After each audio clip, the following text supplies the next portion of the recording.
ನಾಳೆ ಬೆಳಗ್ಗೆ ಸಂವಿಧಾನ ಹಕ್ಕನ್ನೇ ಪಡೆದಂಥ ಉದ್ಯೋಗ ಖಾತ್ರಿ ಯೋಜನೆ ತೊಂದರೆ ಆಗಿರೋದು ನಮಗೆಲ್ಲ ಆಶ್ಚರ್ಯ ಉಂಟು ಮಾಡಿದೆ.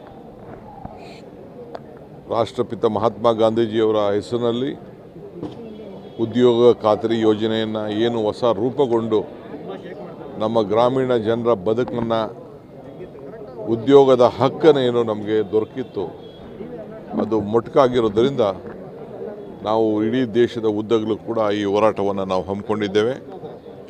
ನಾಳೆ ಬೆಳಗ್ಗೆ ರಾಜ್ಭವನ್ಗೆ ಚಲೋ ಕಾರ್ಯಕ್ರಮವನ್ನು ಇವತ್ತು ಹಮ್ಮಿಕೊಂಡಿದ್ದೇವೆ.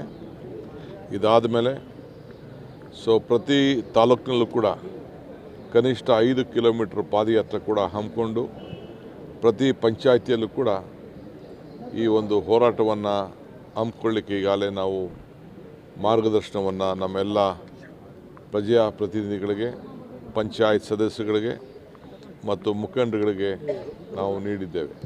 ಸುಮಾರು 6,000 ಕೋಟಿ ರೂಪಾಯಿ ಪ್ರತಿ ವರ್ಷಕ್ಕೂ ಕೂಡ ಈ ನರೇಗಾದಲ್ಲಿ ನಮ್ಮ ಗ್ರಾಮೀಣ ಪ್ರದೇಶದ ಅಭಿವೃದ್ಧಿಗೆ ಬಳಸಲಾಗಿತ್ತು. ಉದ್ಯೋಗ ಸಿಗ್ತಾಯಿತ್ತು. ಇದಕ್ಕೆಲ್ಲ ಕೂಡ ಮಾರಕವಾದಂಥ ಹೊಸ ಯೋಜನೆಯನ್ನು ತಂದಿರೋದ್ರಿಂದ ಈಗ ನಾವು ವಿಧಾನಸೌಧದಲ್ಲೂ ಕೂಡ ನಾವು ಇದನ್ನು ಪ್ರತಿಭಟನೆ ಮಾಡೋಂಥ ಕೆಲಸವನ್ನು ಮತ್ತು ನಮ್ಮ ನಿರ್ಣಯವನ್ನು ಮಾಡೋಂಥ ಕಾರ್ಯಕ್ರಮಕ್ಕೆ ಈಗಾಗಲೇ ನಾವು ಸಜ್ಜಾಗಿದ್ದೇವೆ.